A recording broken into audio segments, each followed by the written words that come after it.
Sir ఈ రోజున పాత మేనిఫెస్టోనే కొనసాగిస్తున్నామని చెప్పారు తప్ప మైనారిటీలకు సంబంధించి ఇస్తున్న పథకాలు కూడా ఏం లేవు. అంటే దుల్హన్ పథకానికి సంబంధించి కానివ్వండి, లేకపోతే ఇమాముల వేతనాలు కానీ అనేక రకాల హామీలు ఇచ్చారు 2019 ఎన్నికల్లో ఆ రోజున పాదయాత్రలో జగన్మోహన్ రెడ్డి గారు. దీన్ని మరోసారి నమ్మి మోసపోయే పరిస్థితులు ఉన్నాయా? మైనారిటీ సోదరులు ఎలా చెప్తారు?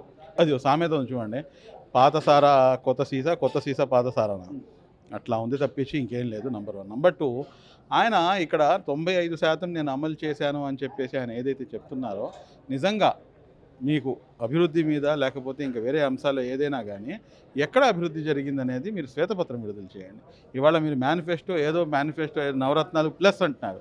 నవరత్నాలు కాదు, నవరంధ్రాలు. అంటే నవరంధ్రాలకి 5 సంవత్సరాలు ఆ రాష్ట్రం అల్లకల్లోలం అయిపోయింది. అంటే ఈ నవరంధ్రాలు ప్లస్ ఇప్పుడు ఇది అంటే రాబోయే 5 సంవత్సరాలు మా దరిద్రానికి ఒకవేళ మళ్ళీ ఇది వచ్చిందనుకోండి, ఒకవేళ అంటే మన పరిస్థితి ఎలా ఉంటుందనేది ఆంధ్ర రాష్ట్ర ప్రజలే. అంటే ఈ నవరంధ్రాల ప్లస్ అనమాట. అంటే ఇప్పటివరకు చూపించిన అరాచకానికి ఇంకా ప్లస్ అరాచకం ఏం జోడిస్తాడనేది చూడాలి. కాబట్టి ఏదైతే మేనిఫెస్టో ఉందో ఆ మేనిఫెస్టో మొత్తం కూడాను అసలు అది అమలు కానిటువంటి అంశం. ఈరోజు వేరే వాళ్ళు చెప్తున్నారు, చంద్రబాబు నాయుడు గారు అది చెప్తారు ఇది చెప్తారు. ఎస్, ఆ వ్యక్తి ఏంటంటే గత 45 సంవత్సరాల నుంచి చూస్తున్నాం. సంపదని సృష్టించడం ఎలాగా, సంపదని సృష్టించడం ద్వారా తద్వారా ఏంటంటే ఏ రకంగా సంక్షేమాన్ని చేయాలి అనేది.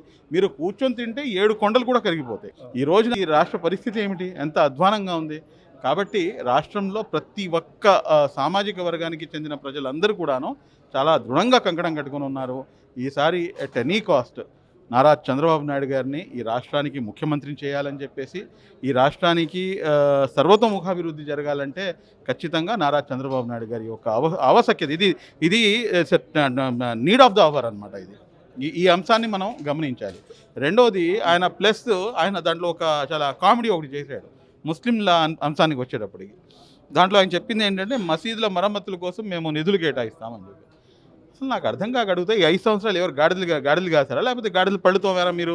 ఈ 5 సంవత్సరాలు మీరు ఇచ్చింది ఏంటి? మీరు ఎందుకు నమ్మాలి మిమ్మల్ని? ఇదే గత ప్రభుత్వము దాదాపు 48 కోట్లు కేటాయించింది, నువ్వేమో 87 లక్షలు కేటాయించావు. అసలు గత మేనిఫెస్టోలోనేమో నువ్వు అసలు ఏమీ కూడా పెట్టలేదు. ఇప్పుడేమో మతపరమైనటువంటి సంస్థలకి నేను నిధులు కేటాయిస్తాను అని చెప్పేసి మా వక్ఫ్ బోర్డు ద్వారా, అంటే మతపరమైన అంటే ప్రభుత్వం నుంచి దానికి మేము కూడా వ్యతిరేకం, కానీ ఏదైతే మా వక్ఫ్ బోర్డు ఉందో వక్ఫ్ బోర్డు నుంచి మేము నిధులు కేటాయిస్తాం. మళ్ళీ ఈ 5 సంవత్సరాలు ఎందుకు కేటాయించలేదు? నవరత్నాలు తరలించుకెళ్ళావా? వక్ఫ్ బోర్డు స్థలాలని కబ్జా చేసుకోవడంలో పడిపోయావా?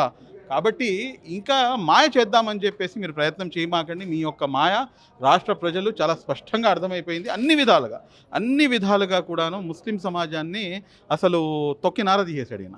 షుబ్లీ గారు, అంటే బీజేపీతో పొత్తును మాత్రం బూచిగా చూపిస్తూ మరోవైపు నుంచి రాంబాబు లాంటి వాళ్ళు, అంబటి రాంబాబు లాంటి వాళ్ళు రేపు గెలిచాక మా మొత్తం పూర్తి ఇది మాకు బీజేపీకి ఇస్తామని చెప్పి చెప్పారు. అంటే ఈ 2 నాలుగు ధోరణి ఎలా చూడాలి?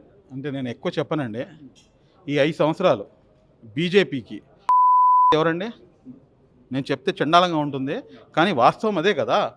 ఇప్పుడు మీరు రెంట్కి ఇల్లు అద్దెకి తీసుకోవడానికి వెళ్తారు. వెళ్ళినప్పుడు ఇల్లు అద్దెకి ఎవరికి ఇస్తారు? నేను సహజీవనం చేస్తున్నానండి, నాతో పాటు వచ్చాను, నాకు ఇల్లుకి అద్దె ఇవ్వండి అని చెప్పి ఇల్లు ఇస్తారా? లేకపోతే నేను సంసారం చేస్తానంటే ఇస్తారా? నాకేమో బీజేపీతో సంబంధం లేదని చెప్పేసి ముస్లింల ఓట్లు గంపగత్తుగా వేయించుకొని ముస్లిం సమాజాన్ని నట్టేట ముచ్చేసినటువంటి వ్యక్తి నువ్వు.